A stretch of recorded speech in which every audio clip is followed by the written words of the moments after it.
It's not Christmas yet, so stop asking for your presents. This is Corey, and this is the O The Anthem podcast. Good afternoon, everybody. It's Rob. Welcome to episode 245 of the O The Anthem podcast, broadcasting to you from the hashtag OTA LA studios, high above the 110 freeway in downtown Los Angeles, California. Thank you for joining us. Yes, thank you for watching on Facebook. Thank you for liking on Facebook. Thank you for liking and favoriting on Instagram and all those things that you do, all those techie things that we don't quite understand. Appreciate it all. And, of course, you can find more O The Anthem at O The Anthem on Twitter and Instagram. Make sure you follow us there for all the newest updates, and facebook.com/O The Anthem. You may be there watching us live right now, but if you're not, make sure you go and like the page and turn those notifications on so you know when we're live and you can come and be part of the show. All you have to do is comment in the comments section. And, of course, if you're listening to this on a podcatcher of choice later in the week, you can still join the show. Just give us a call, 443-219-7595. What's the number again? 443-219-7595, and leave us a message. We'll play it on the show. Yeah, and a little bit of quick housekeeping before we get going. Yes. So if you are in the Facebook live stream right now, you might have heard that we're doing 2 episodes today. Yes. So we've decided to push up our record date for this regular Tuesday episode, which you're hearing as usual. The week after which will be dropping on Christmas Day, we are recording right now as well. What a present. So a present for all the fans. Anything that happens in the last week that we don't talk about on the podcast next week, you know why. And then we will come back and record a podcast post-New Year, and it looks like that would just be a delayed episode. Yes. So it would be coming out on Wednesday instead of Tuesday or something? Recorded on the 2nd, which is Wednesday. Okay, so it would be coming out Thursday. Coming out Thursday for the podcatchers, Yeah. yes. So a couple days delayed on the other side. Not such a big deal. No, and I mean, we need a vacation too, guys. I mean, we do this every single week for 52 consecutive weeks. In fact, We haven't missed a... coming on 5 years Yeah. of not missing a single week. Yeah, having a new episode every single week, even if it's a couple days late. So, yeah, I think good job. Pat ourselves on the back, you know? Yes. So, Corey, how Yes. was your week this week? I mean, it was fine. There wasn't anything too out of the ordinary. Yeah. Anything unusual happen to you? Well, I mean, it was a good week. Busy week at work because we're building up to the holiday party and... just trying to keep things straight. Oh, I got hit by a car on Friday. That also happened. You got hit by a car, you say. I did. I got hit by a car. And he's alive to tell the story, ladies and gents. Yes. So luckily it wasn't at freeway speed. I wasn't trying to frogger my way across the highway at all. You weren't getting out of your car to examine a small bit of damage on your... in the middle of the freeway and then get clipped by something? No. I was walking home from the bus that I used to take home from work, and some interesting things happened. I made a right and followed my normal way home, which is for anyone who's familiar with the downtown area, make a right, walk down First Street, down the hill, make a right on Fremont, and then cross Diamond. That's how I walk home. And I was crossing in front of the the fire station. Yep. And then moving across Diamond Street. And a gentleman also followed my same path where he was turning right off of First Street and then was going to turn right onto Diamond Street. Probably to get to Figueroa. Yes. Yeah. So the thing that I did was just before crossing Diamond, I stopped. I looked left and right to assure that there was no oncoming traffic. And then I began walking. Right. As people usually do in Yes. civilized society. This was the fatal flaw of the gentleman, is that he did not, in fact, do that. So there was no pause. There was no nothing. There was a slowdown to manage the curve, not to manage the man in the crosswalk, who he slammed into with the left front of his vehicle. Now, to his credit, he stopped the car. He got out, looking at me over his driver's side door. Yeah. Waited for me to stand and maneuver my way out of the front of his car. Yeah. Before speeding off and leaving me on the side of the road. So it was an amazing experience. I don't know. It's the kind of thing where, like, I joked on social media and said, check that off the bucket list, hit by a car. Yeah. But it's the kind of thing where, like, you never know what it's going to be like, right? Like, you hear stories and things happen, and you're like, I wonder what it's like to get hit by a car. Number one, it's not fun. I would say this would be low end on getting hit by a car too. Yeah. I mean, Low on the spectrum of getting hit by the car. He had to be doing less than 15 miles an hour in order to navigate that curve. And my guess would be that he was braking further, and hopefully he hit the brake when he saw me in front of him. Yeah. So, something low speed, 10 miles an hour or less. A friend of mine on Facebook joked like, "Oh, did your shoes come off?" But I can tell you that laying on the pavement there, waiting, I get why the shoes fall off. I was doing like a mental inventory of like what just happened and like trying to analyze. Because also, by the way, it happens very fast. Yeah. You have no idea. You're just like boom, dink, and you're on the ground. You're like, oh shit, what the fuck?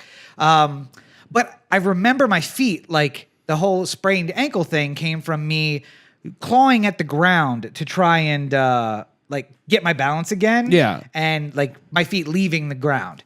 And as I laid there, I was thinking like, I could feel like the G forces on the bottom of my feet. Right. And what would I have done if I lost a black shoe, a black on black Nike shoe at night with no street lights? Just walk home with just my sock. Like, I don't know. This is end of the road. I'll have to get new shoes now. Yes. I suppose I'll get new shoes. Yeah, it's an interesting experience. And I sat there on the side of the road for a minute and got my bearings. And it's the kind of thing where like, yeah, check it off the bucket list. I got hit by a car and could have been much worse. Sprained ankle and a couple of scrapes and bruises, but otherwise okay. I always worry about that intersection, even during the day. Yeah. Because, like, I mean, most days when I go to lunch, I go that way to get towards wherever I'm going. Yeah. And I find that when I'm crossing Diamond, it's like a little bit wider than a normal street. Yeah. But it's also like a let's move quickly through this area. Like, there's like sort of like optional stop signs there. Yes. Like because Fremont doesn't have a lot of traffic. Right. On the other portion where. Yeah. But whenever I'm walking there at lunch, like I always seem to like start to walk into the intersection just as a car pulls up, and I'm just like, are they going to even stop? Like, yeah. Sometimes I got the headphones in, and I'm just like, I think they're stopping. I hope they're stopping. All right, let's see. But yeah, it's that's scary. We were all worried about you when you got home because we were worried you might have like weird internal injuries. Yes, I seem to be okay. However, if I die suddenly in the next 7 days. We'll just chalk it up to the car accident. Well, it's like I was telling my mom, like I don't like everyone in my family doesn't like to worry people. Yeah. Like when there's some major medical thing going on, so we like usually downplay it a little bit. Right. But I like to say that the one person who gets all of my complaints about anything that's wrong with me is Rachel. Yeah. Because yeah. I just at least want one person to know. Yeah, his back was hurting for a couple days, and then all of a sudden dead. I don't know.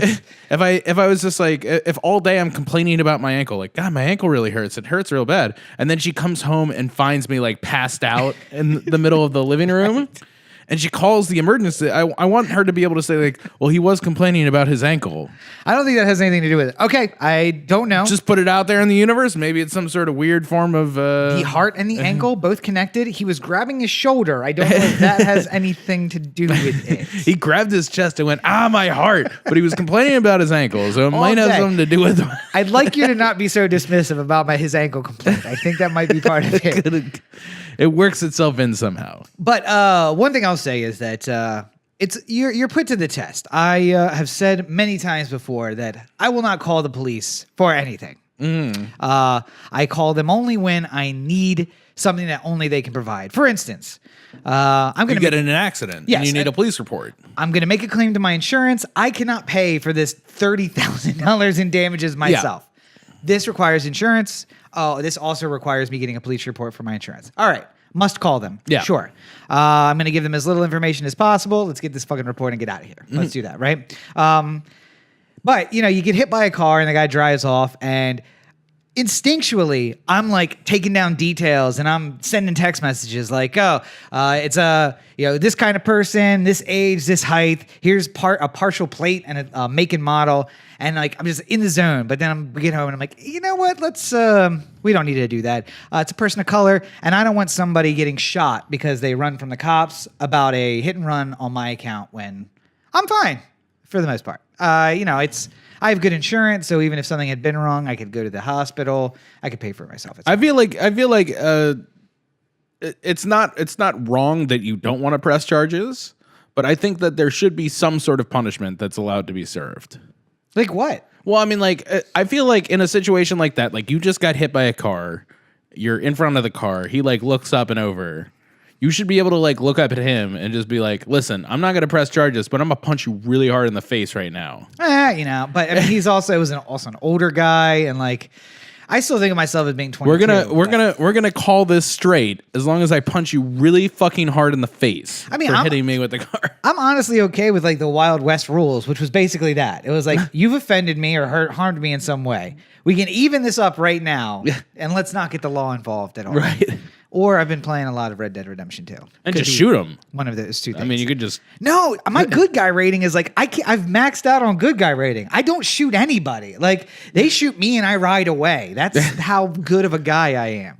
And some people just shoot you for no reason. I'm looking forward to like Rob when he's done with this game, like when he's completed 100% of the tasks. Yes. And then you go and I'm going back and doing it all back. You're going to do a black hat style in the second go around. I'm going to pop up on the first stage of the first thing. I'm shooting the first person I see. Just like no reason. Pow. All right. Yeah. Oh, I got a bounty now. Good for you. Pow. Pow. All right. Yeah. Fuck everybody. There are a couple missions where like it's basically like, it doesn't impact your good guy or bad guy rating. Yeah. Because the mission is you have to escape with your life, and that requires just shooting everybody. And I do take a special pleasure in those missions where it's just like I'm on dead eye. I'm just like ting, ting, ting, ting, ting, ting, ting, ting. And it's 14 rounds in the Lancaster repeater. And just like tag 14 people with the dead eye. He's just like pow, pow, pow, pow, pow, pow. Woo, everybody's down. It's a special pleasure. I'm going to enjoy that a lot when I do the black hat. But I'm naturally a white hat. So, You say that. I got hit by a car and I didn't call the police. I don't think. See, that's the thing. Like living by your morals. This is what I keep telling these kids that I work with. I'm like, listen, you have to live. You have to have a code, and you live by it. And you don't just live by it when it's convenient.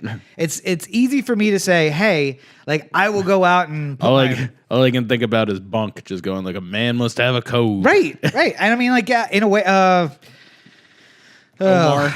What's that? Omar, yes. I mean, that's the thing. Like, Omar lived by a code, and you didn't have to agree with it, but it made sense to him. Yeah. So it makes sense to me. I'm going to live by the same code. And I think that this is a good example to them of living by a code. My code is you do not call the police for anything. I got hit by a car. Unless it's going to impact you personally. Well, I mean, unless there's no other choice, and by the way, it doesn't involve somebody else. Yeah. Like property crime, my car got broken into. Right. I filed a report to try and get the insurance to cover what was stolen out of the car. I could give them no description of the person. I could give them no description of anything at all. Just, hey, my car got broken into. I need your police report number. Yeah. That's it. Good. Fantastic. I'm fine with doing that. And those kind of things might be good because it keeps them keeps LAPD off the street, keeps them from maybe shooting somebody somewhere else. Keeps them from maybe doing something. Yeah. Or like the Baltimore police, the guy just sitting in the parking lot of the mall where he can't see any of the stores. Like, yeah, that's good OT right there. That's good OT. But yeah, live by your code. My code is I never call the police, and I don't call the police. That's it. And sometimes that decision's difficult. Like when you're laying on the pavement saying, "What the fuck? What the fuck?" And by the way, that was the first thing I said. I hit the ground. I rolled over to my side. I looked over my shoulder at the front lights of the car. I said, "What the fuck?" As if the car was sentient, and it was the car itself. That, but I feel like I get that a lot with just a lot of times when I'm walking around downtown, like somebody wants to try and make a right before people start crossing. Yeah. So like, it goes green the same moment that the light change or that the crosswalk light changes. Somebody, and people are going to start going. Yeah. So you see one person like making a super wide right into the middle of the whole thing, like just to avoid people. And you see all the people in the crosswalk just going like, "What the fuck, bro? What?" You can't wait 2 minutes for it to clear. You can't wait for the next light. Yes. I hate those people. Yeah. Especially, now I hate them because I commute via public transportation most of the time, which means I do a lot of walking. And I also have become conscious of the fact that I come in hard to red lights and how subconsciously that makes me feel like I'm going to get hit by a car. And hopefully now, ever so much so getting hit by a car. But as you can see, Corey's also distracted by something off to his right. Well, I think it's time that we meander over into sports ball corner because sports ball.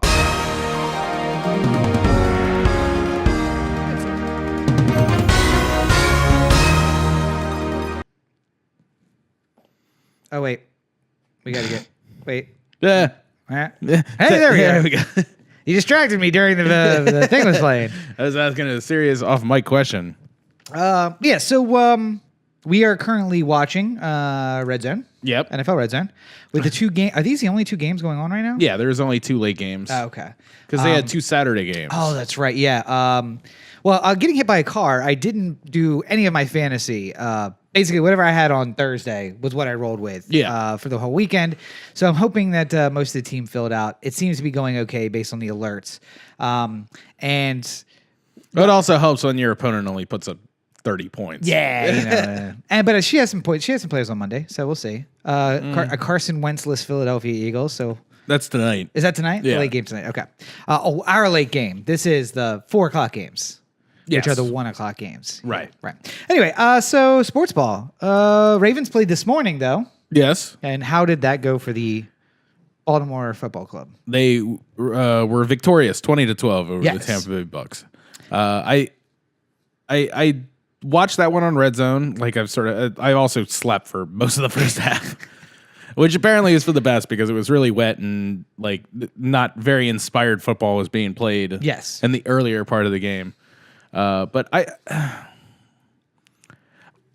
I'm so torn with Lamar right now because I love it. I love how like this team is playing right now, and I think that it's inspired, and it's like it feels like a new thing, like a brand new thing. Yeah.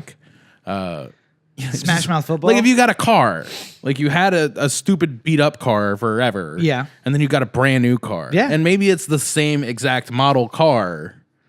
Like maybe you got a 2018 Cruise instead of your old one. But I'm saying like the new one just feels like you're just like, oh, it's all new. It's all fancy. Yeah. It's all special. And maybe it doesn't do things the way your old car did, but it's also doing new things your old car never did as well. You know, Right. like, so it's Yeah. like a mix of all these fun emotions. But I still can't help but feel like we're gonna get fucking to the playoffs. We're gonna have a first round game against the Chargers or whatever, and then all of a sudden that's when Lamar Jackson is completely and totally exposed. Okay. And he's throwing 5 interceptions because he's trying to fight his way back into a game that he has no business being in. But we do have an And elite quarterback. those games really fucking bug me. Like it really bothers me. Like when I've invested all season and like it seems like this team could figure out some way to like maybe make a Super Bowl if the right number of things go as planned, and then immediately right away is like the 5 interception Lamar can't throw. But again, you're past saying 20 that yards. he would have the freedom to throw 5 interceptions. Because I think you have an elite quarterback, a so-called, self-called elite quarterback on the bench, and you just send him in, right? If he throws 1 interception, maybe 2, all right, great. You put in Joe Flacco, you let him start using those interceptions to draw some downfield flags. Some pass interference. Yeah, and then you just go for it. Go for the win through the penalties. That's the way to go. Something tells me this Ravens season is going to end in heartbreak. So therefore, as a protection against myself, I'm already thinking that it's going to happen. I think this is much like we talked about in the beginning of the season when we were predicting how this football season would go. I refuse to take a position. I refuse to acknowledge that there's any possibility that I'm going to predict how the Ravens are going to do, because it only goes the opposite way of whatever that is. If I say like this team's really good, they could go 11-5 and maybe win the division. That's when they go 1-15. Yeah. If I say this team fucking sucks, they're gonna go 1-15. That's when they go 11-5. There's no predicting it. So therefore, I am just going to live in the world where we are going to get annihilated in the first round of the playoffs, and hopefully that reverse jinxes us into success. I don't think that there was any way that when Joe comes back the first week that we have any better chance of making the playoffs or succeeding in the playoffs than we do right now with Lamar Jackson. This team is either going to be good enough to get to the playoffs and compete, or it's not. And it doesn't matter whether it was Joe or somebody else. It doesn't matter if it's old Joe cool or if it's Lamar Jackson, the new hotness. I like that. See what I did there? Yeah. You see what I did there? It feels like two different things. Like, it's like if I told you to start throwing the football right-handed and then halfway through start throwing it left-handed. Yeah. Like the teams feel different when it's Joe and Lamar. Right. It's a different kind of football. Yeah. They're doing old smash mouth run it football. And like ESPN, was it ESPN? But I mean, like, I Did you feel like send we me that could story? still do some of that with, I mean, like Gus Edwards has been a revelation since coming out. You keep saying that. You keep Yeah, but I'm saying like that's Harbaugh only keeps happened during putting Lamar. Harbaugh keeps putting in Lamar for a reason. Oh, I'm not saying. And listen, if for John's sake, he should keep putting in Lamar because His job's on the line. Joe's going to get cut at the end of the year. Yes. Like there's no way you're bringing him back for another $30 million or whatever. But like Joe's going to be gone, so you might as well ingratiate yourself with the new quarterback and show like, oh, this could be really fun if you bring me back for another year. I can really look at what will happen when I have a full year of Lamar to like practice with, Right. and like From the beginning, from spring training when we are getting first team snaps all the way through training camp and stuff like that. I think that I actually think that John keeps his job. now. Yeah, I mean, Lamar has certainly helped that argument. I think there was a while there where it looked like there's no way John's coming back. Yeah. But I think it's like 50-50 right now that he probably stays. And I'm only saying that because I think that DaCosta is probably looking at the other coaches in the league and looking at how many of them just don't know what the fuck they're doing most of the time and being like, we have one of the, call it 10 best coaches. Yeah. And like, why would we just get rid of that? Like, look at what is happening in Oakland. Like, we could have John Gruden right now. Like, we should just stick with what we have because it's a known quality. John Gruden was supposed to be. I mean, he is a genius, right? That's why he went to the booth and then came back to the field. Yeah, and signed a 10-year contract. Whew. Yeah. By the way, enjoy that one, Las Vegas. Thank you, Tom Brady, for making us be Patriots fans and then not being able to get the job done in pretty typical Brady fashion. Yeah. So screw you. But on the plus side, Big Ben hopefully put up some fantasy points for me. So I'm in the playoffs of the fantasy posse league right now. I'm in the consolation round. Yeah, how's that going? That's all right. I'm beating Rachel. It's just get that one last win in before all the off season. I beat her so often. I might as well add it on to the. I mean, what did I say? There you go. What was that you were saying? This guy. What were we saying? Anyway, yeah. So fantasy is like I said. I probably could have done a little better this week. Luckily, I think my competition also had an off week and did not change her off lineup. month. An off month, yes. I think here's the problem. She, like I, checked out once we had qualified for the playoffs. Yeah. I checked back in on Wednesday to modify my lineup, and then just didn't have a chance to do it again after, again, getting hit by a car on Friday. So I think she just didn't take that opportunity to join back in and change her lineup because I think she played somebody who was out and a couple of players who were benched right now. So, but maybe the Wentzless Eagles will pull it for her this Nick week. Foles. I think she's Nick got Foles a covered. receiver and the defense from the Eagles, if I remember correctly. Well, that's not good for her because Brandon Cooks and Jared Goff of my fantasy team are going to be running roughshod on them all game long. I'm not sure Philadelphia defense was a good choice this week. Against the mighty LA Rams. But then again, they got completely embarrassed against the Bears the other day. So Yeah. It comes and goes. By the way, did you see that there's a logistic chance that the Browns can not only win the division, Right. but get a wild card spot as well. Yeah. I mean, the division was pretty easy. I think they needed the Steelers to lose today, which didn't happen. But what was it? They have to win out too, right? They have to win out, including beating the Ravens in Week 17. Yeah. Trying to find the exact. It was a whole list of like how the Browns could win the. But the Browns, who won 8 games in the last 4 years before this year, less. was it really? Probably yes. They have to. One. Yeah, they had their winless, right? So this was going into today's action. Browns can clinch a wild card spot if all these things happen. Browns win final 2 games. Ravens lose at least 2 of final 3 games, including Week 17 versus Cleveland. Pittsburgh loses last 3 games. Colts lose at least 2 of their final 3. Dolphins lose at least 2 of their final 3. Titans lose 2 of their final 3. And the winner of the Indy-Tennessee match must have lost their previous 2 games. Okay. So that's how the Browns can make the wild card. But impressive turnaround for an organization that was they won one game last year. Yeah. So after winning none the season before, I think Baker's going to be something to reckon with in coming years, and I think Baker versus Lamar Jackson matchups are going to be very interesting for the next couple years as a fan of the AFC North. You know, the question is, what's next for the Steelers? Because Ben's got to be out too, right?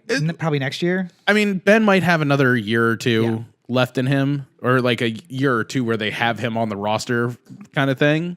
Right. But I imagine they start transitioning to whoever the next in line will be. They'll probably draft a quarterback at some point here soon. Yeah.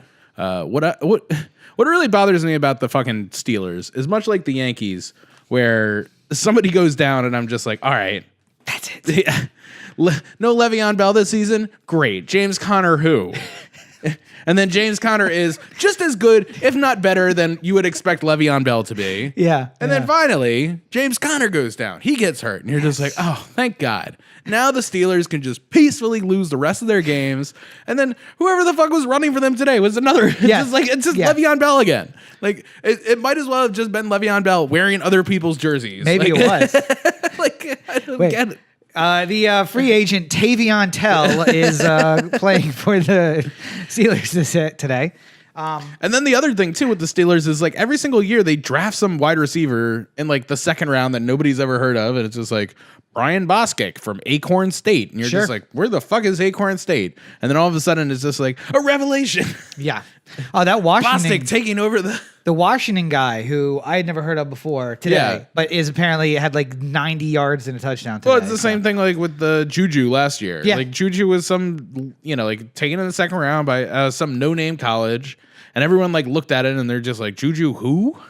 Like that seems like a dumb pick from the Steelers, and then they all turn into wonderful like first round talents. Yep. Even when they're drafted in the 5th round. Can we do that? Can we do that in Baltimore? Would that be nice? I wish just to have one wide receiver. Like yes. I've maintained that Joe Flacco and Matt Ryan are the same exact person. Only that Matt Ryan has had better quarterbacks this whole time, or better wide receivers this whole time to throw to. If we had just like Juju Smith-Schuster on the Ravens, like. I imagine opinions of Joe would have been way different than they are. Hasn't Joe appeared in more Super Bowls than Matt Ryan, though? No. 2-1? No, they're both in one. Oh, that's right. No, I guess we didn't appear. I thought we appeared in one and lost. But the Ravens appeared in 2 Super Bowls, but that was way before Joe. Right, Dilfer was back in 2000. Right. 2000. 2000, yeah. And then 12. Mm-hmm. Right, okay. So Matt Ryan and he have both appeared in the same number of Super Bowls, though. Correct.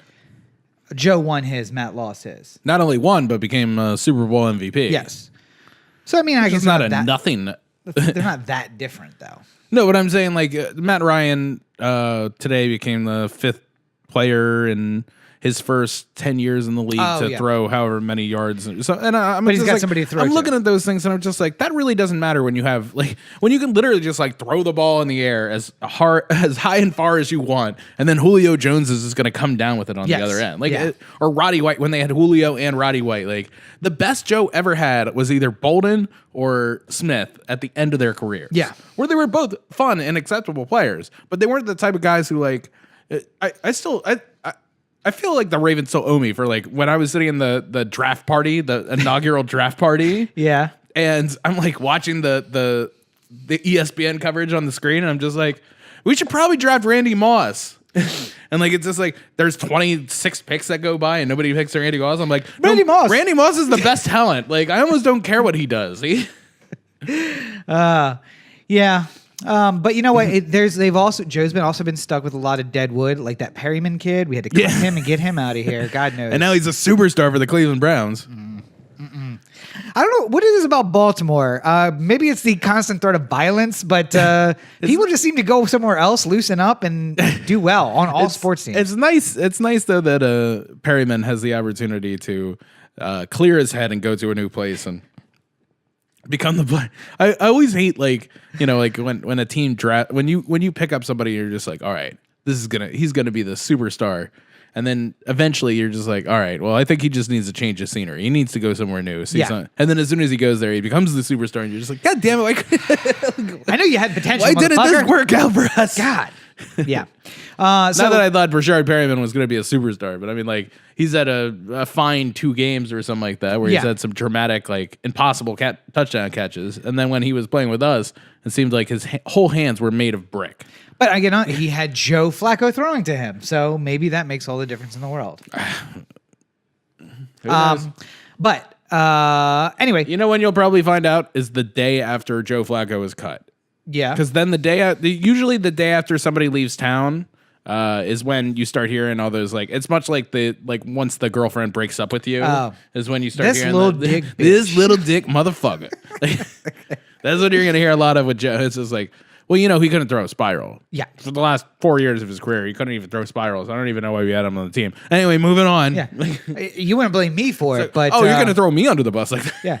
You're trying to blame me, but ball comes at you sideways. Hard to catch this way. Just rolling duck into my hands. Anyway, speaking of the other sports franchise in Baltimore. Yes. The O's have made a couple of changes in the offseason. After about 9 different rumors of 9 different people who were going to come in and manage the team. Yeah. None of which were Buck Showalter stays, which, by the way, I found that interesting. Nobody thought he would be back. I mean, he wasn't going to be back, but that makes me sad.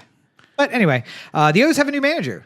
Carlos Hyde, the former receiver for the running back for the San Francisco 49ers, is Brandon Hyde. Brandon Hyde. Yeah. Oh, right. Okay. Yeah. Sure. You know what I enjoy most about Brandon Hyde? I saw I got an email from the Orioles when they announced it, and they had a picture of him. It said, like, welcome to Birdland and everything like that.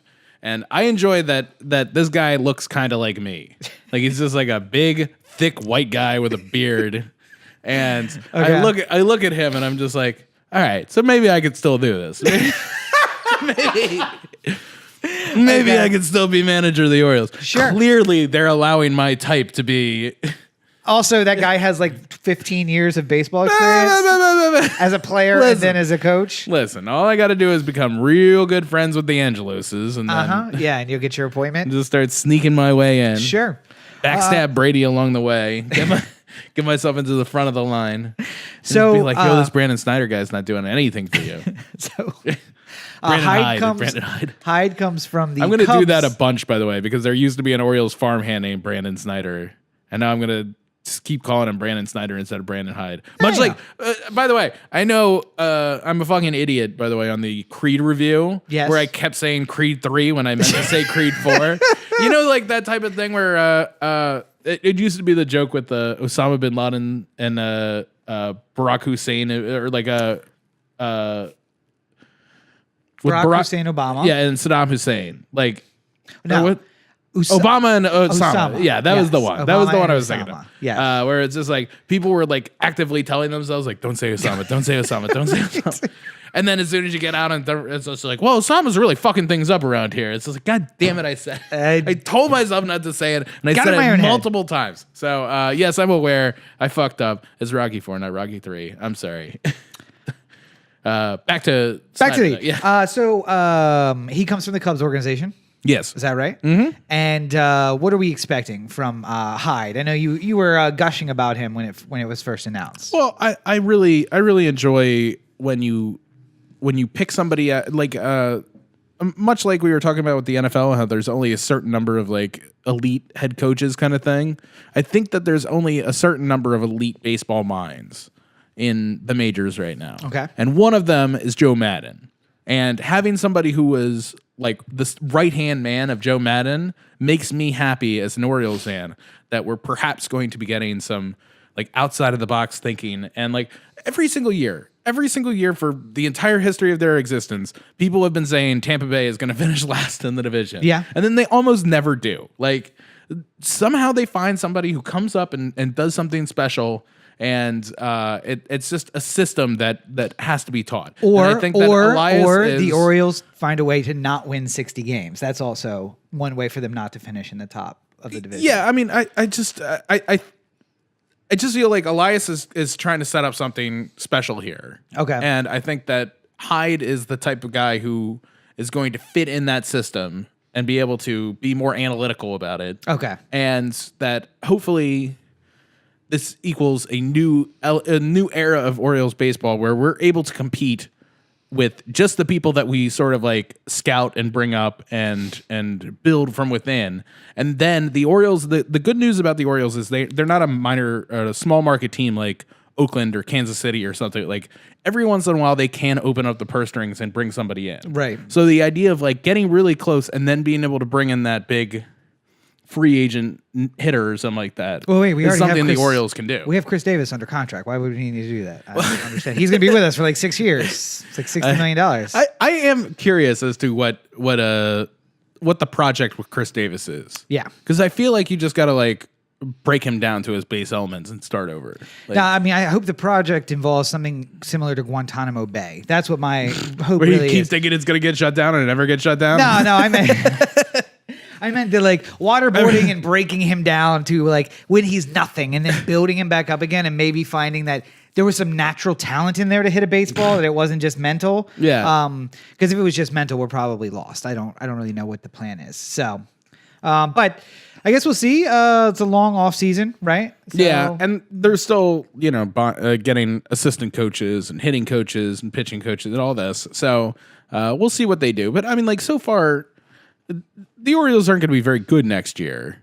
Even though I'm still going to probably put a stupid $20 on them to win the World Series Sure, because why Buck not? got fired last year, and there's that's no the way reason it not works. That's the way it no works. reason not to at least The odds are going to be like 1,500 to 1. Oh, I too. know. Like it's going to So pay you out get huge on a $20 bet. $20 bet AL title. Like, don't go crazy because but every team that Buck got fired from doesn't necessarily win the World Series the next year. No, but they get there. win the pennant. Yeah. So just AL champion Baltimore Orioles $20 bet to pay off $20,000 or something like that. I'll be laughing my way all the way to the bank. Yeah, there's yeah. no way this goes wrong. So we have some people joining us in the chat. So you can also join us at facebook.com/O The Anthem. That's where we are broadcasting live every single week. While you're there, make sure you like the page for notifications and hit that bell. It'll let you know when we go live. Roberto, friend of the show, Roberto has joined us in the chat. Yes, Roberto, that haircut, I hope you're talking about me, looks fantastic. Thank you to the great clips in Alhambra and Jenny, who really knows how to do a good haircut. Mm-hmm. So if you're in the Alhambra area, head on over to Great Clips. Get a haircut. Why would you Jenny. be in the Alhambra? People find themselves there. There's a Costco there. You never know. Also, from Roberto, Corey looking like a soccer player. Maybe from here up. Soccer player. Yeah. I think he's referring to the hair. Not this part. Nah, the other part. Maybe a goalie. I mean, he could probably be or coach, soccer coach. Even the soccer coach would have. They do a lot Because you got to get so amped up. Yeah. Yeah. And Roberto asking, have you talked about the attempted murder against you? Yes, I have. We started the show with the attempted murder. Of course we talked about it. Make sure that you check out the first part of the show. It'll be live on Christmas Day, our present to you on Christmas Not Christmas Day. Week before Christmas. Oh, that's right. That's the next one. Yes. That'll be available on Tuesday. Check out the episode on Tuesday. Yeah. Or you're listening to it right now and none of this is. Yeah. This all seems like making up problems that we don't need. So on to national news. Big news this week. Trump. Ready to shut down the government once again. Mm-hmm. Because the Republicans never learned their lesson.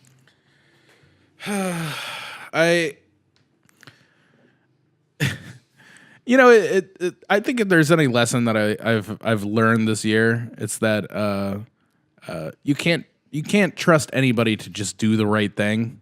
We had that with Miguel Santiago earlier. It's like a Democrat out of Los Angeles should know better than to go up against net neutrality. But every once in a while, you have to make some calls. You have to go down to offices. You have to go I'm going to actively try and get you out of office if you do this shit to us and blah, blah, blah. And you have to stand up for what you believe. The border wall, the $5 billion border wall that Trump is willing to shut down the government for has a massive disapproval number. Yeah. The likes of which we almost don't even get anymore. I think it's like 68 or 75% disapprove of the idea of building the wall. Well, most of us are logical enough to understand that a wall in modern times does nothing. Yeah. People go under it, they go over Especially seeing as most people come into this country on an airplane. Yes. And even if you did build a wall, the fine people of Mexico are incredible at building tunnels, which defeats the wall. Like, yes. Funny thing about that. Tunnels, if you're playing a game of tunnels, walls, and airplanes, walls lose to everything. Yeah. Literally everything beats walls. Cannonballs also. The other part I find particularly interesting about this whole thing is that a 7-year-old died from dehydration, being separated from her parents and everything like that at the border. And I'm not laughing because it's hilarious. I'm laughing at it because it's like a new sad low, and it's almost like I feel like Trump, if he eventually gives up and just signs a CR to continue the government along, he's just going to come up with something almost worse. Like I can already see him planning on having like drones just like constantly going up and down the border, firing at literally anyone out there, just because. There was a time in which I advocated for that very thing, just putting machine guns on the border that have infrared on them, and whether it's a rabbit or a horse or a person, nothing comes in the border zone. Yeah. But the terrifying continuation of Trump is that I see is that he's going to extend himself to this sort of level in spite of the wall. Yeah. So he's going to spend this whole week going, like, oh, Chuck and Nancy are trying to keep the wall away from the American people. Everyone wants it.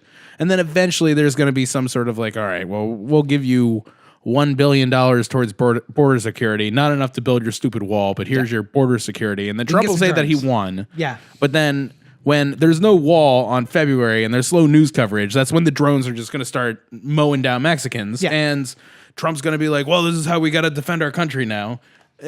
Like a part of like, do you want to give the stupid baby his wall just so he doesn't do something worse?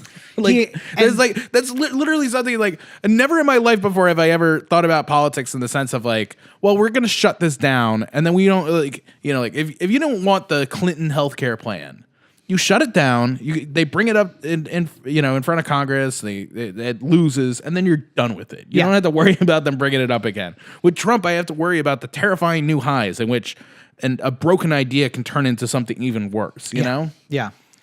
And he's already laid the groundwork by saying that Mexico is paying for the wall, and here's how. The new deal that they're striking that will replace NAFTA will essentially make up the $15 billion for the wall. So if he increases tax revenue, I'm guessing, I guess we're going to put in some tariffs, and those tariffs are going to collect $15 billion, which will pay for the wall, essentially.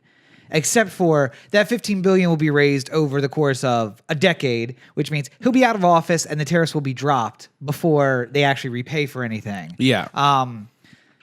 But so he's laying the groundwork by saying, well, we are getting the Mexicans to pay the wall just indirectly. And I saw a great comparison. Well, not only that, but I mean, like, the Republican tax plan directly led to those 4 plant closings by GM. Yeah. As one example. And most of those plants are fucking going to Mexico. Yep. Because it actually incentivizes companies to move their business and their workforce to Mexico. So I don't get where they think they're coming from with it. Because the point is that, and not to get on my proletariat soapbox here, but the point is for poor people here without jobs to hate poor people in Mexico without jobs and to think that they're the problem. When the problem is that the guy who is on top of the pyramid is really just moving little things around on a chessboard to make people hate each other. Yeah. And keep us from organizing. And once we organize and we throw them out, then everything would be better for everyone. But we won't do that because we blame everyone else.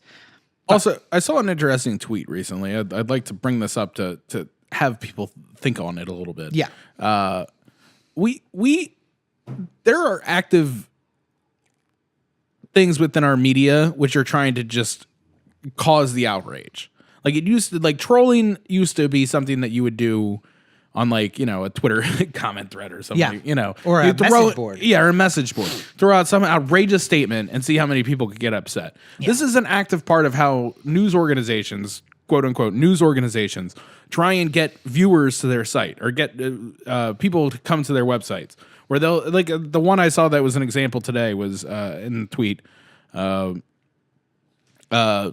people are saying that Santa should be gender neutral, or a female. Yeah. Like whatever your interpretation of who Santa Claus should be is like what it should be. And this is clearly just nothing other than getting idiots upset. Yeah. Like getting somebody who's just like Santa not a man, not on my watch. Get them all fired up, make them share that thing on Facebook, go like, these stupid liberals and their goddamn Santa hating. Yeah. And then go onto the website, not read the article, but put some comment like, like, I'll be damned if Santa's ever a female in my view. It's not that I don't like women. It's just that Santa's a man and blah, blah, blah. Yeah. Like, this is all part of a strategy to get somebody to just do something over which nobody is fucking doing. Yeah. Maybe there's a small fraction of a percentage of people who actually go like, oh, Santa's a woman in my mind. Fine. Don't fucking listen to them. I think only the mom from Fresh Off the Boat thinks that Santa's a woman. And they did a whole series about it. There's like a 2-episode arc. You can check it out. It's available on Hulu. Go watch it. Just don't live in this world where you're constantly being like antagonized by people writing stupid nonsense. But again, that is a mainstream news network. I think that was CNN. Was it CNN? Was it? MSNBC? I don't One know. of the other two. One of the two. I don't know where I could But again, find it. that is ridiculous. Yeah. And they're doing it just to wind people up. But that's where we are. And that's what Trump has done to the country. And Stephen Miller is apparently writing the ICE press briefings now, or the press releases now, where it's just basically like you can see videos of Border Patrol officers finding water out in the desert and just like dumping it out.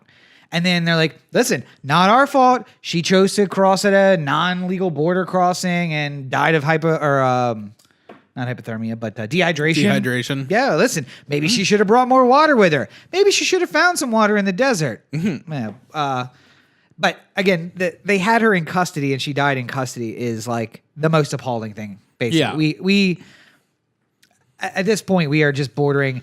You can find any video of the Gaza border with Israel. Yeah. And that is what our border with Mexico is starting to look like. Militarized and, the troops went home because the election's over. So not as militarized as before. But still, like, actively, they were shooting tear gas at kids, like, 2 weeks ago. Yes. And, I mean, like, we didn't get into that when it happened because I think it happened, like, late on a Monday, and we didn't want to, like, wade into it because we didn't hot know. take. Corey's scared of the hot takes recently. I'm not scared of the hot takes. I just didn't want to, like, I didn't know anything about it, and I didn't want to talk. I didn't want to talk about something I didn't know anything about. And I still don't know everything that I think I would like to know about the situation, but just as a general rule, I see no reason why you would ever fire tear gas at a child. Like, no matter how far along in my process I go, I don't come up with many reasons why children should be tear gassed. Like, I mean, I could probably come up with some. Is it a private school where it's just a bunch of rich kids and we're coming in? Like, I mean, yeah, I get it. They're annoying and they cry and they want their mommy and blah, blah, blah, blah, blah. Yeah. But like, there's no real reason to actively tear gas children. It's just, it's stupid and pointless. Yeah. And well, luckily though, those children and millions like and them, by the way, I'm sorry. No, go ahead. The one other thought.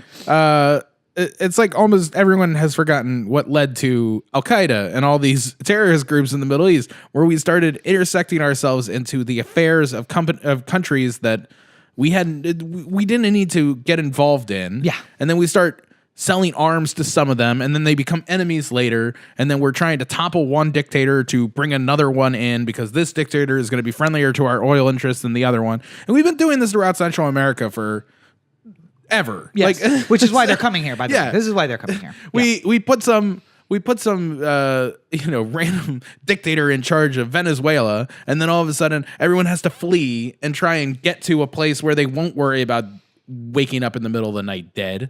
And well, no, to be fair, we put a dictator in place in Cuba, in Venezuela. The Venezuelan people finally stood up, threw out said dictator, and put someone in power that they chose. And so we put sanctions on them so strictly that they can't export anything from their country. Yeah. Only to countries that are friendly with them, like Cuba. which is also under sanctions, so Right. not a great exchange there. And the U.S. leans on other countries in Europe and in Asia to not trade with you. So then eventually you cause an influx of or an outflux of those people to other countries around them, which destabilizes those countries because they have an influx of ideologically different people coming into their country. So now the U.S. government intercedes in that country because, let's say, all the communists who are in Venezuela but who can't eat there go to Panama. Panama now has an influx of communists, and you know what? Communism starts looking pretty good to those people. So we toppled that government in order to put in a dictator that will fight communists there, which causes an outflux of communists to Guatemala and to Honduras and to Nicaragua. And so we topple those governments in order to put in anti-communist people there. And thus goes the 20th century. And eventually it just came back around to Venezuela having communism again and us trying to topple it again. No, but this isn't fancy news. Osama bin Laden got plenty of weapons and troops essentially from the American people. Talk about training. They were training the Taliban essentially to topple Afghanistan. Yes. How do you fight a major power? Well, you guys look pretty stupid out here with your bows and arrows and your old hunting guns. Let's give you some real guns and teach you some real tactics.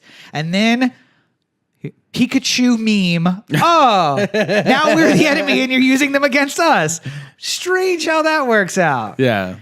Yeah. So it's a global politics is a lot like Jenga. You move one thing, you put it somewhere else, but you're hurting the other part. Yes. And that's you're just eroding the foundation. You're to build eroding it the up. foundation to make it taller. And this is something that Trump should personally have experience with. I mean, the problem with Trump is that in between his own turns, he's also banging on the table because he wants it to be his turn again, which is never good when you're talking about Jenga. But luckily, those children, American children, children all over the world, have strong leadership coming into to Congress, and they will stand up for what's right against this president. No. Yeah, so I'm so fucking sick and tired of Chuck Schumer. I am going to scream. First of all, I want to know what magic keeps those glasses on his face, though, because he can move and gesture, and those things just hurt. He's got little tiny magnets inside of his nose. That's got to be it. It's got to be it. He had a piercing just in the inside. Just enough to just catches and holds. Just enough to keep the magnets on. It's magic. It's almost like he doesn't live in a world.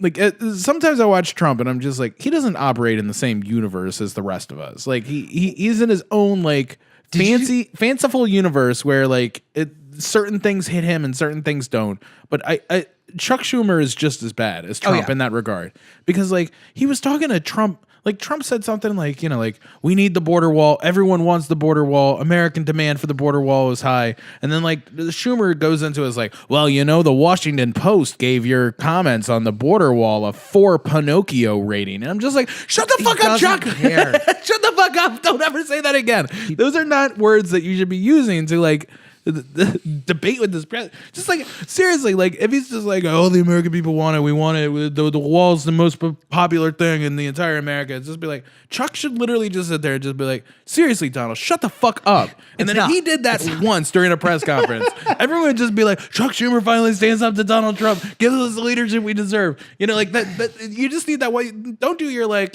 well, according to Washington Post fact checkers, I recently gotten word that your statements on the border are getting multiple Pinocchios every single time, and he knows he's lying. He doesn't care. Yeah. He knows he's lying. But you know what people who like bully others really don't like? Being embarrassed in front of others. So if Chuck Schumer was just like just in the middle of that press conference, instead of launching into one of his many like completely meaningless rants, he could have just, like, at any point just muttered under his breath, like, just goddamn, Donald, you're such a fucking idiot. You are a fucking idiot. And then all the press corps would have laughed. and then you would have seen Trump's face, like, literally, like, drop. And then that would have become, like, this huge fucking meme forever. Oh, yeah. And the entire trial story would be about, like, like, Chuck Schumer calls Trump a fucking idiot under his breath. Trump doesn't know what to say to it. Like, it would have changed the story of the stupid, like. And Schumer's trial for treason would distract us for the next 6 months, so we could actually talk about that.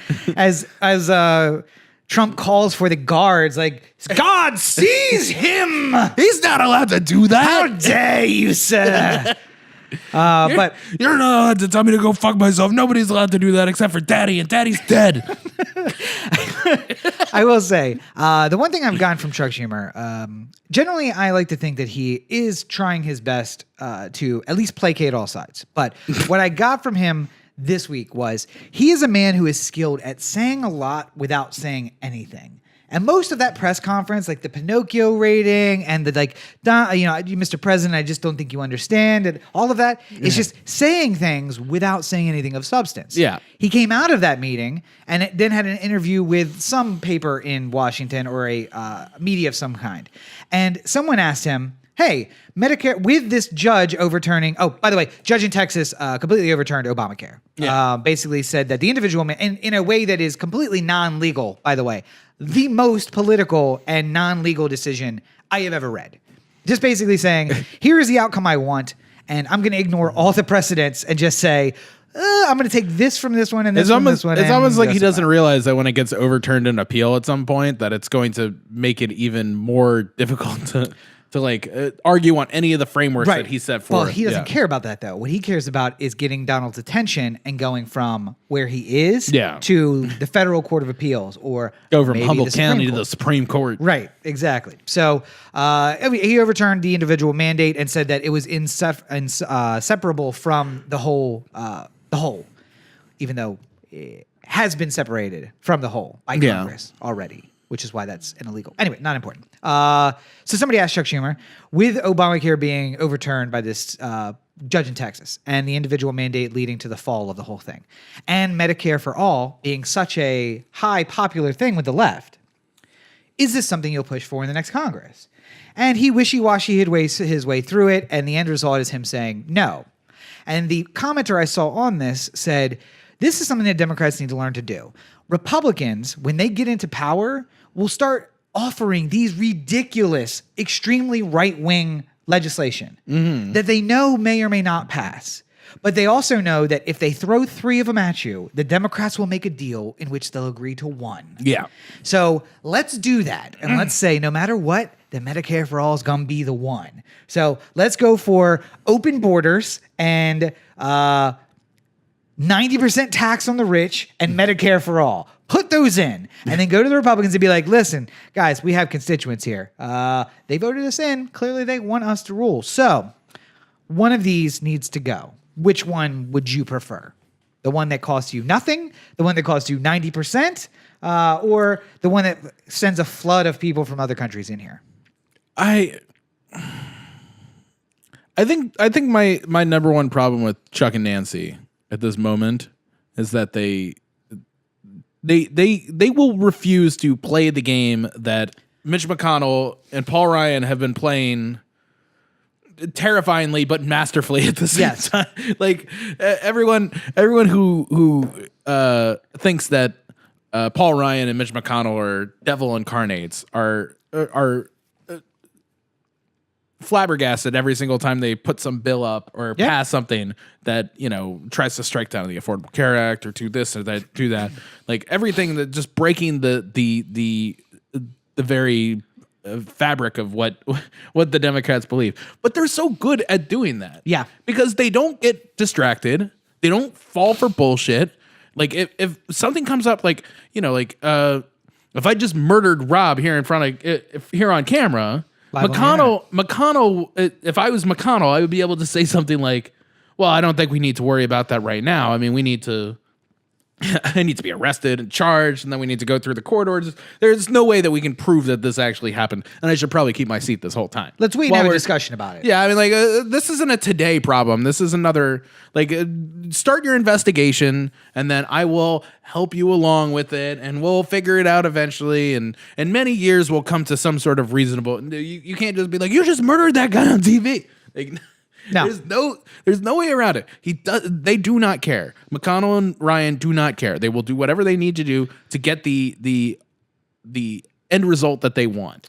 And Chuck and Nancy don't have that bone in them where they're going to say like, maybe I got to be a little bit deceitful, or maybe I got to press the line a little bit here. They're just not going to do it because they think that much like you said about a man with a code. Yeah. They stick to a code, but then they also have alternate codes for different times and places. Yeah.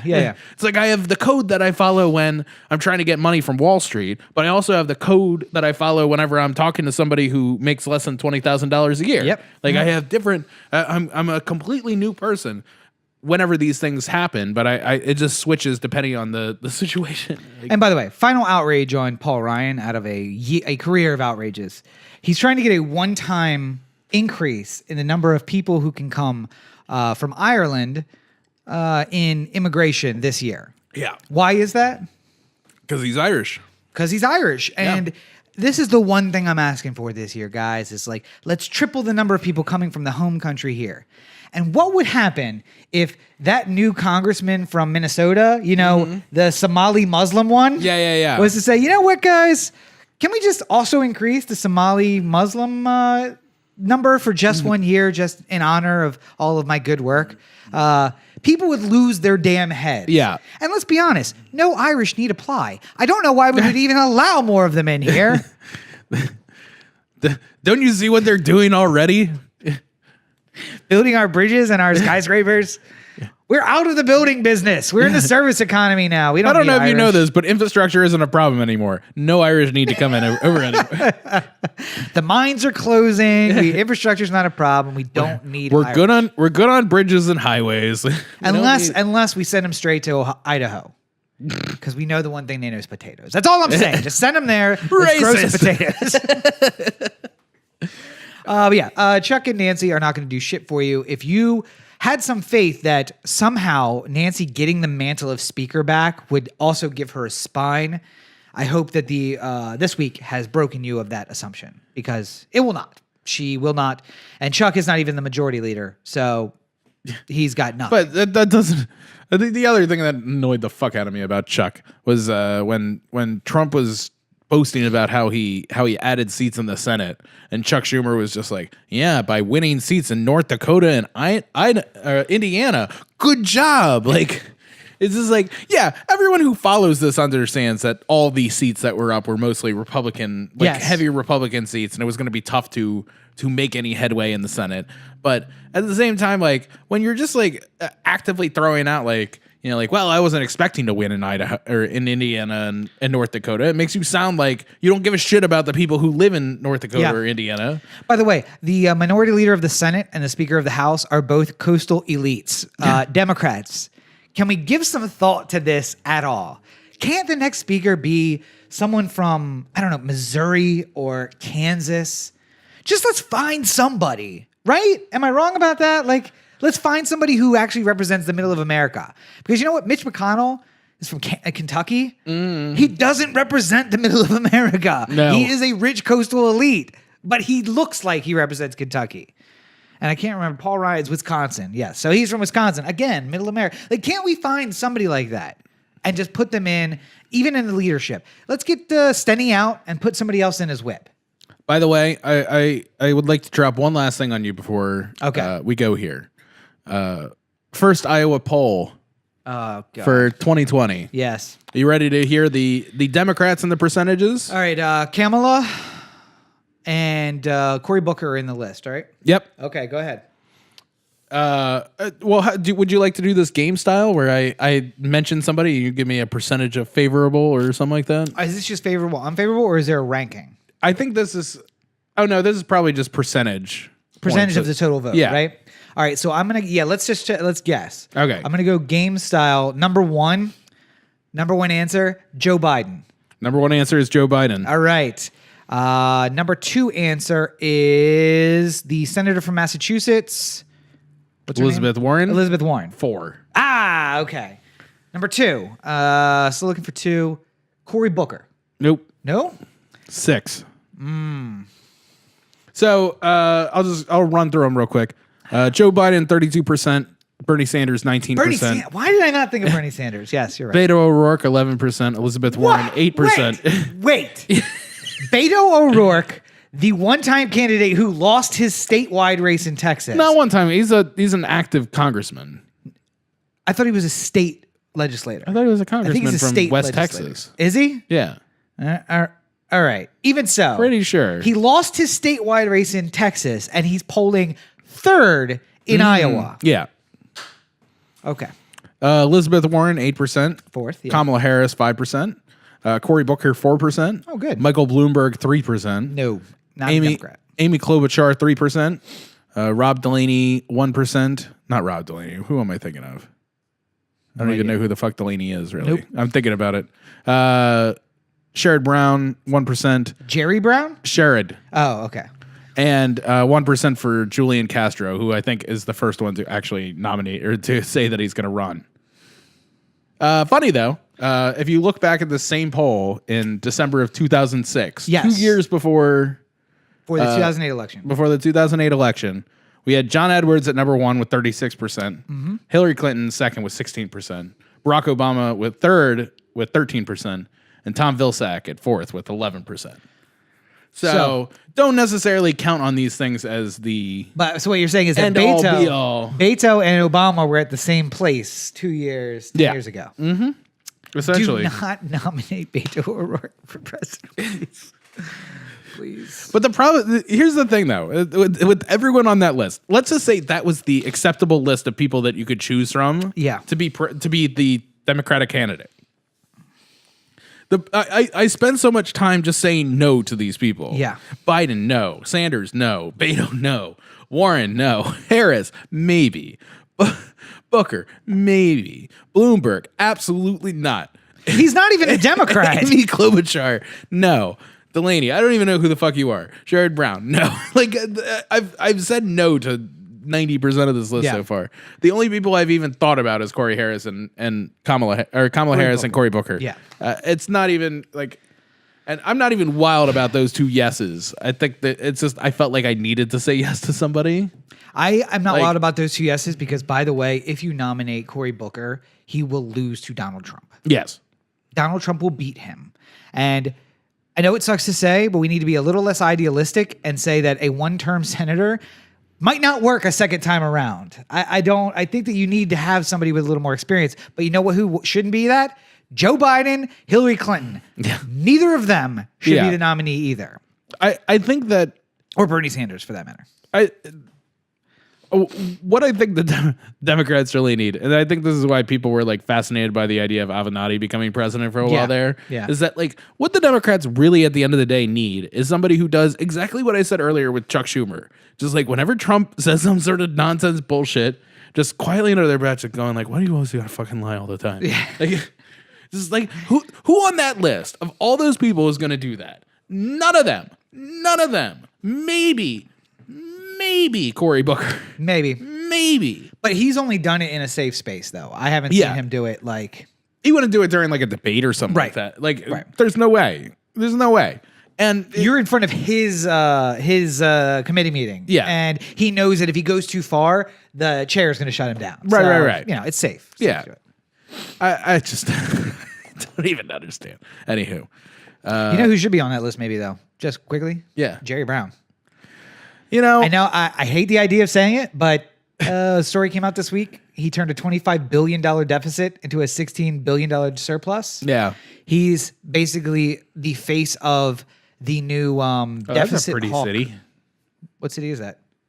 city It's does- Los Angeles. Los Angeles. Los Angeles. But he turned a $25 billion deficit to a $16 billion surplus. People are saying that, like, he's not Clinton-esque, but he's a deficit hawk like Clinton, where he's making tough decisions in order to move the budget in the right direction. And we've been talking about take your medicine mayors in Baltimore, take your medicine governors in Maryland.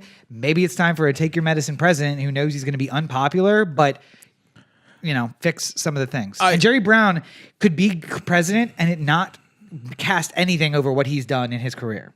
Yeah, I think the Jerry Brown running for president thing has happened too many times for him to actively do it. Yeah, maybe.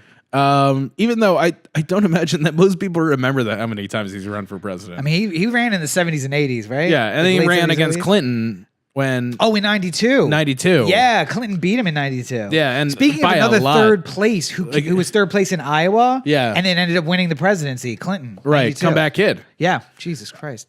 Maybe Beto is the one to bat. I don't really know at this point. Jeez. I mean, Beto's as far as like a charming person to put on the top of the ticket. Like I get the shades of Obama that you get from Beto, but at the same time, like Obama, at the very least, you could say, constitutional law professor. Yes. Like, a civil rights activist and community builder. And like, there were things that he was doing that were building up to his one senatorial, like where he needed to have an office just to show that he had an office for when he ran for president. Yeah. If he didn't have to do that, he probably would never have been senator to begin with. I was at P.S. Martin Luther King Jr. probably could have run for president at some point. Never would have thought that was possible. Yeah. In 1968, but could have run for president in the mid 70s, let's say, had he lived. Again, though, probably would have done what Obama did and run for a Senate seat in Mississippi or something like that first, just to say, look, I know how to run an election. I have a title. Yeah. You're about to give me $20 million to run for president. I've had $2 million and run a campaign for Senate, and I successfully did that. Yeah. I know how to put good election people around me. I'm not just a mouthpiece to talk. Right. And that was Obama. He was also, constitutional law professor doesn't help. I like that. And people should say, hey, do you understand the Constitution? Because that should be a prerequisite for being president of the United States. But Trump can't anyone spell hasn't seen Constitution? Michael Che on Weekend Update this week, that was pretty funny. Anyway. If anyone should know the laws, it should probably be the president. You'd think. Although Nixon and Trump have both told us that another mentality is president laws don't apply. Yeah. Sorry. Thanks. Yeah, but Jerry Brown, it was.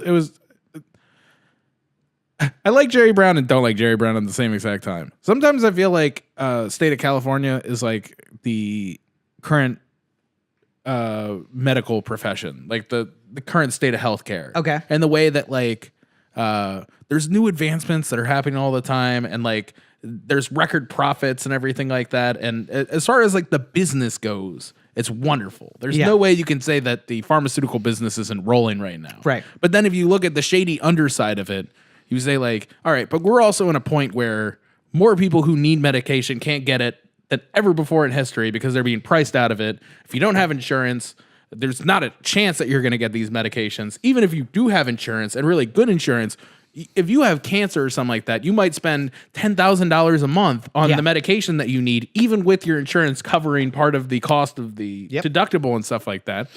It's like, in some ways, California has been doing amazing. And like by the numbers, like you say, like goes from a $25 billion deficit to a $16 billion surplus. How can you argue with those results? But at the same time, there's also like in this most recent vintage of Jerry Brown as governor, there's been record waste. Yes. There's been incredible waste. There's been more lawsuits than ever, and every single thing that ever has to get passed in California has to go through 5 or 6 rounds of lawsuits from different special interest groups and stuff like that. Yes, but I know, but I mean, like, I'm just saying, like, we've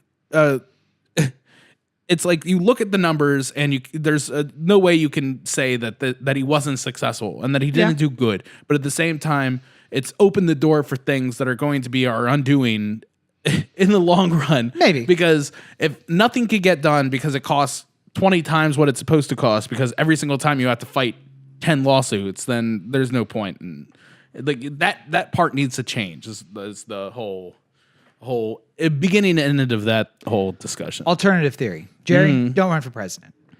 Get involved in the Cal Exit 2020. Oh. You could be the first president of the Republic of California. Or the People's Republic of California, depending on how things go. Wouldn't it be funny if he like the day he steps out and just like hands over the keys to Gavin Newsom, he's just like, all right, so Cal Exit, everybody?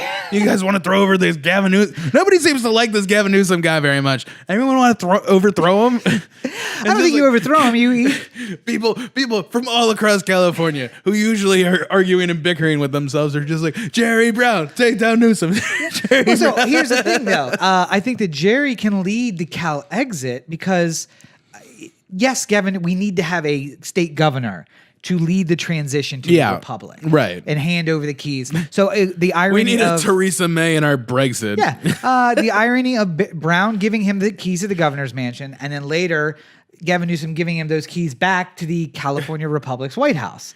I think that's good. I think it's a nice bookends, and it makes sense to me. Jerry Brown. By the way, somebody fucking really came at me with Brexit when I talked about CalExit once, and I'd like to bring up a very important part.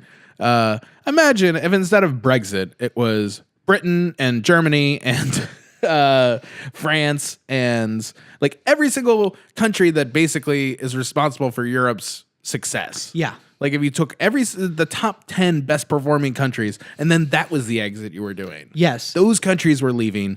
Everyone else like Greece and Italy. They get to stay in the EU. Yeah. And then people would start saying like, oh, that's really fucking bad for the EU. That's the thing with CalExit. There you go. Because California is the 6th largest economy in the world and the United States by themselves is the 5th. So including California. No.